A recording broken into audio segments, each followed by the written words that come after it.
Hello, everybody, and thank you for tuning in to the Liberty Report. With us today is Chris Rossini, our co-host. Chris, welcome to the program. Great to be with you, Dr. Paul.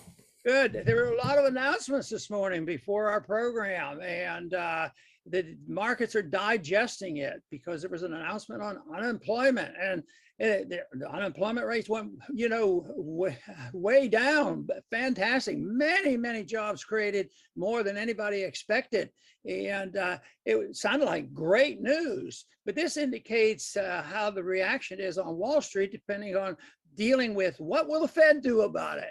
In an ordinary sense, that if you were in a free market or you had a sensible Fed that knew something, you'd say, oh, there's a lot of employment. This is very good. The market should soar.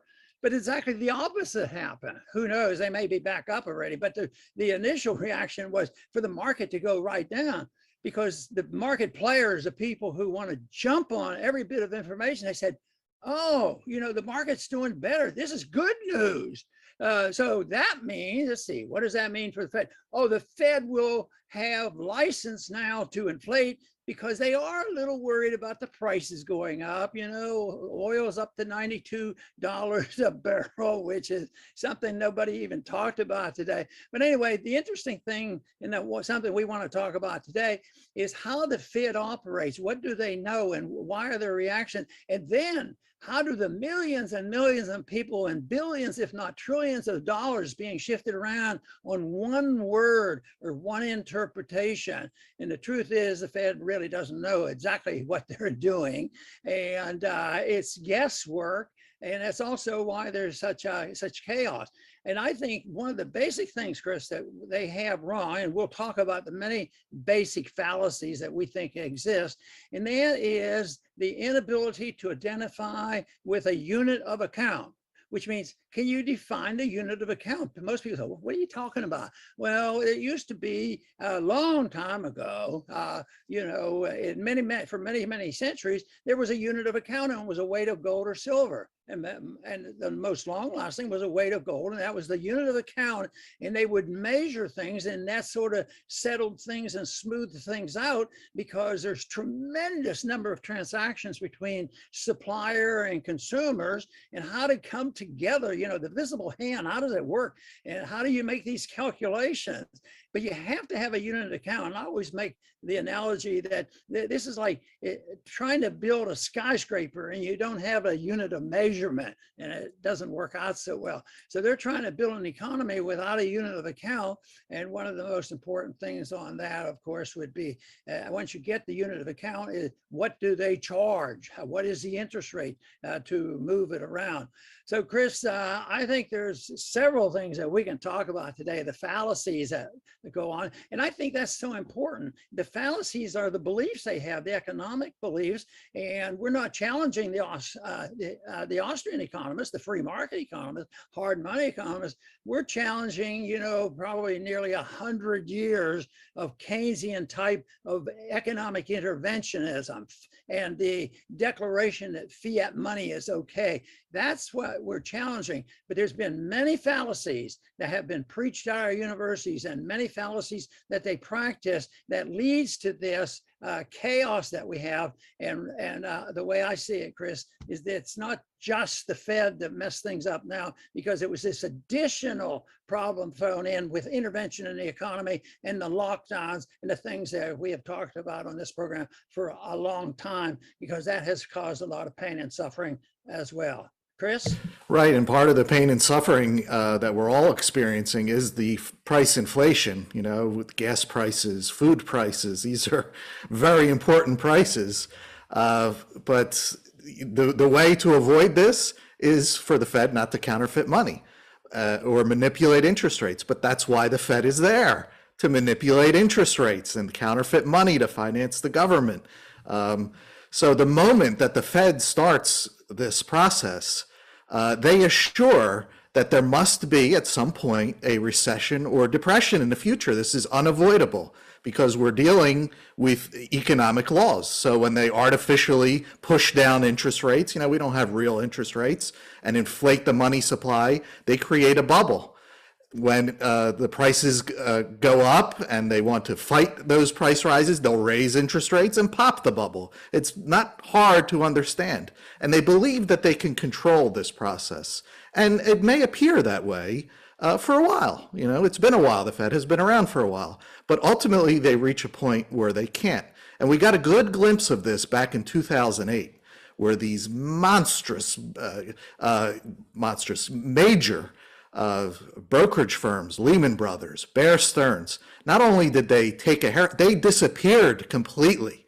That just shows that they're operating under an illusion. And today, we're in a much, much worse position than back in 2008. And think of all those firms that just disappeared. So it's an illusion, just like the bubbles are an illusion. The only way to avoid this is to have sound money. It's not very complicated. Very good. And, you know, the dilemma that so many people now are talking about, because even the establishment financiers and bankers, the people who like it, like their largesse nice and smooth and come to them, and that's why they like the Fed. But right now there's an unease because they believe the Fed has lost control and they can't predict what's going to happen.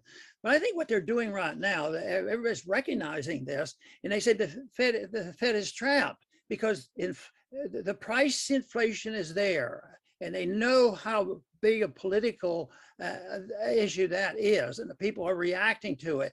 And of course, our beef is the people who are reacting are saying, well, the government needs to give them more money because our prices are going up, rather than sorting it all out. So so the Fed, though, said, and they usually refer to Volcker. There was some of the circumstances that happened in the 70s, and Paul Volcker had the guts to come in and you know, make the changes that at that time actually improve things for a while longer, and that was to bring on a recession. So it's always so ironic that at this stage, and at the stage it was in 79 and 80, was the purpose of the Fed was to lower prices, and they did that by making the markets weaker, bring on a recession, depression. And they were dumbfounded back then because they called it stagflation. What is that? We were always taught that, you know, if you have inflation, then the employment rate is improved. You know, but they figured we'll just do this, and that will take care of it. But the other thing is, if they don't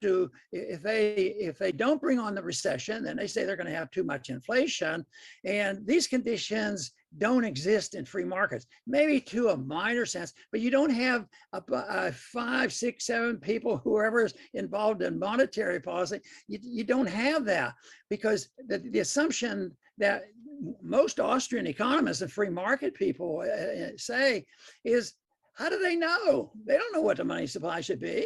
But we'll regulate it, and we'll figure it out, and we'll calculate it. And we have these charts, we have this equation to work out at 17 pages long, and that'll tell us exactly what the interest rate should be. But people are right now, people are losing confidence that the government has the vaguest idea about what COVID is all about.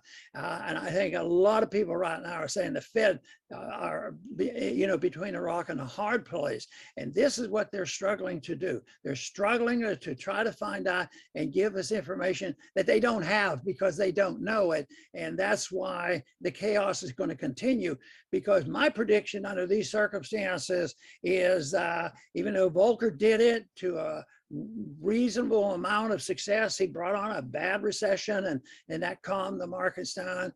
I don't think they're going to purposely raise interest rates, to purposely have a recession, to purposely put a dent in rising prices. I think they're not going to bring on the recession. I mean, there'll be a recession, but they're not going to do it with raising interest rates. They're going to give in and just keep printing. So the recession will still come, and the stagflation is possible, and you can have inflationary depressions as well. People say, well, if you have depressions, there's low demand, the prices have to go down. But well, what about Bolivia and Zimbabwe and Venezuela?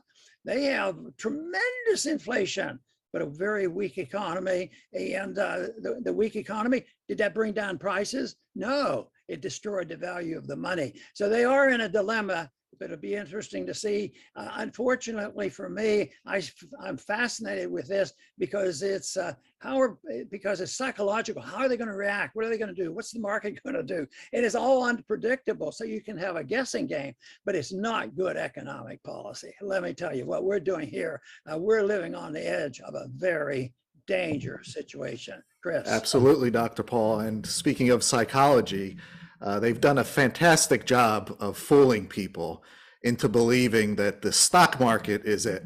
You know, as long as the stock market is up, everything is fine. And everybody walks in lockstep. The media, if you turn on the TV, they'll tell you about the stock market, the record Dow. You pick up a magazine, your professor at college, everybody gets the same message. So you could be down to your last crust of bread, and they will tell you that everything is great. Look at the Dow. Boy, isn't everything great. And, you know, the wealthy people, they don't care about rising prices. It affects people like us, you know, because they make up for it. They're the ones in the stock market. The average person doesn't care about the stock market. They're not making funny money, you know, so the price rises affect everyone. That's why there's a disconnect between people that are making their money in the Dow versus, you know, those who have no interest in it whatsoever.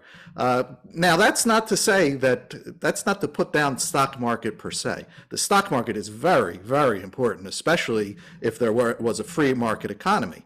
It's a wonderful way to allocate and reallocate capital.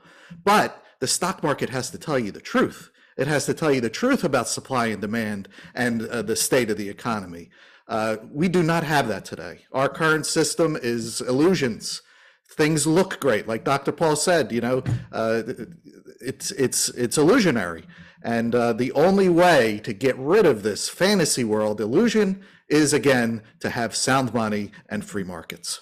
You know, I want to talk a second about the deceit that goes on with this, and you alluded to it, because they're not going to level with us. Oh, we're sorry, we don't know what we're doing, so let's just quit this nonsense. But basically, in the Federal Reserve Act, they specifically mention that their job is to provide stable prices and also high employment. And today's report said, wow, employment's going way up in spite of all the crazy things going on. But prices aren't stable, so they haven't accomplished that yet. But they've actually added, in recent years, added a third function, and this is closer to admitting the truth, that they should be concerned about long-term interest rates, which justifies as QEs, you know, buying all these bonds and things that they do, and they own so much of that already. So they really have three things. But the fourth one is probably the one that drives the markets and drives the Fed, but they don't admit it and they don't put it out in writing. But their goal is to keep the stock market up and keep rich people rich. I really believe that. That doesn't mean that there's no spillover, and that doesn't mean every rich person is going to, you know, benefit. But the super rich, you know, benefit tremendously from this. And it's usually, some people can pick out 1% of the top or 5%. But one thing that we know, the bottom half and maybe the bottom 3/4 suffer from this type of economy.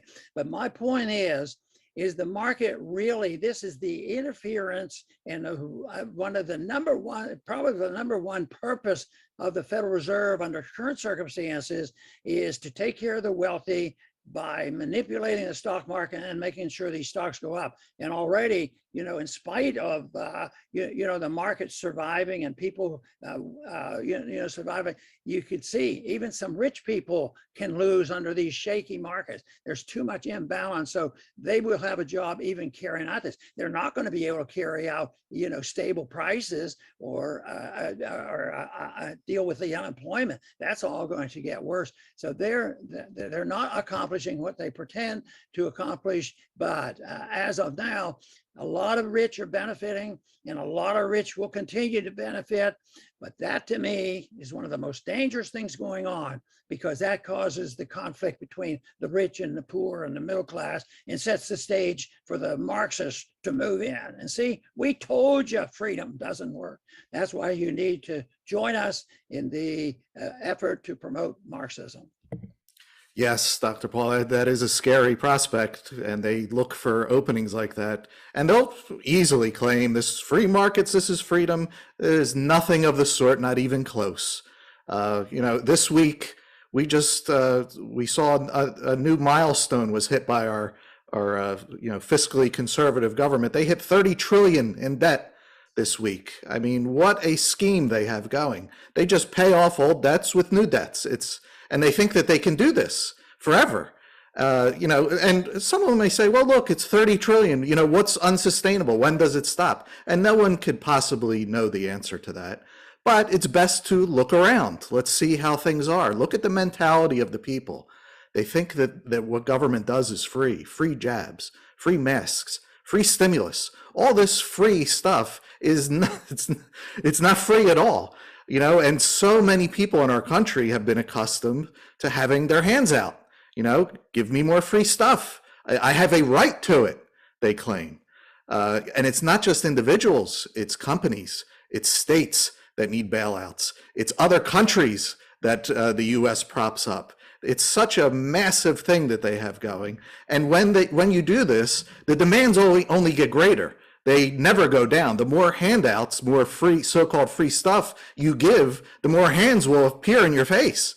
So it ultimately just spirals out of control, and the gears have to grind to a halt. We are not any more special than anybody who has lived in all of human history to think you could pull this off forever. You can pull it off for a while, but ultimately they will grind to a halt. And there's going to be a lot of surprised people to find out that the government really has nothing else to give.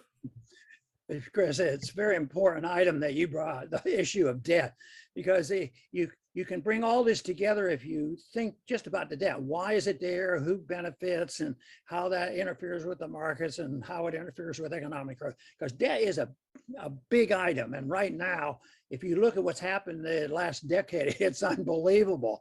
And this whole thing that now the national debt has popped up over $30 trillion. Nobody visualizes it. See, that doesn't matter. But there's a purpose in this. There's a fallacy in this, because especially you hear the terms from the socialists and the Marxists in the Congress, because they say this is good, this is good.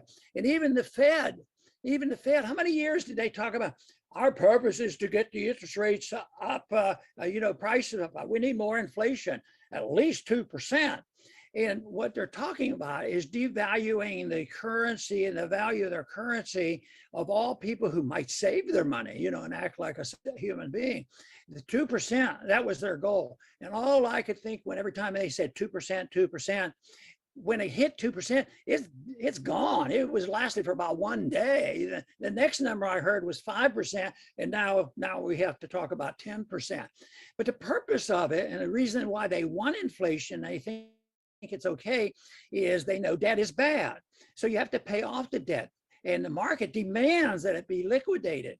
Now, a lot of people say, well, we have to raise the national debt or the checks will bounce. No, they never allow that to happen. The checks aren't going to bounce, but the value of the money is going to bounce. So they print the money, and at 2%, the real debt goes down. So if you double the money supply, this is just theoretical, double the money supply and increase prices, doubling all prices, then all of you said, there's the real debt has gone down by half.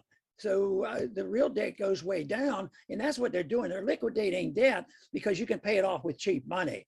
And they actually talk about that. This is a good time to borrow money because you can pay it back with cheaper money. Well, even that doesn't tempt me to want to do it, because I think that the debt has to be paid. So how does the market will do it? With the devalue, and the government will do it with devaluation. But people who worry about, getting a Congress and a president to vote to cut spending and live within our means, that is not going to happen. So the option is either an individual can work harder, spend less, get another job, and work off their debt, which a lot of people still do, but governments don't do that. What they do is they print the money. That's why fiat money is so popular by most individuals. Even those who receive the largesse at the lower end of the scale, they like it too, not realizing they'll pay all the bills on the spending. The debt and the deficits are paid for by higher cost of living. And poor people, percentage-wise, pay most of the debt. So the poor people get the inflation debt, and all they can, with all the education that we've given young people and Keynesianism, and the universities are filled with it, this is good because the debt is going down. Of course, the poor suffer and the rich get richer, and that's what's I think is so dangerous. So the whole thing there is that debt will be liquidated. The government, people worry, oh, we have to raise the national debt or my Social Security check might not come. No, you're going to get your automatic increases on it. What you won't have control of, because the government doesn't have control of it, the market is too powerful, and that means this system will demand that the purchasing power of the so-called unit of account, the Federal Reserve now, is going to go down, and that will be tragic. Yes, very good, Dr. Paul. I'm going to make my closing statement now. I have to ask our viewers and listeners, did you ever wonder how a government that's 30 trillion in debt, they're constantly coming up with new spending as if they're not? You hear about Green New Deals and Build Back Better and trillions, and you think, how is this possible? How you don't have any money? How are you going to pay for all this? And it's not like we get a bill in the mail. We don't go out to our mailbox and say, here's your portion of the Green New Deal. The Fed prints the money. That's how they get the money. They don't care about 30 trillion. As long as this thing's going, they're going to keep going. But the bill, that doesn't mean there isn't a bill.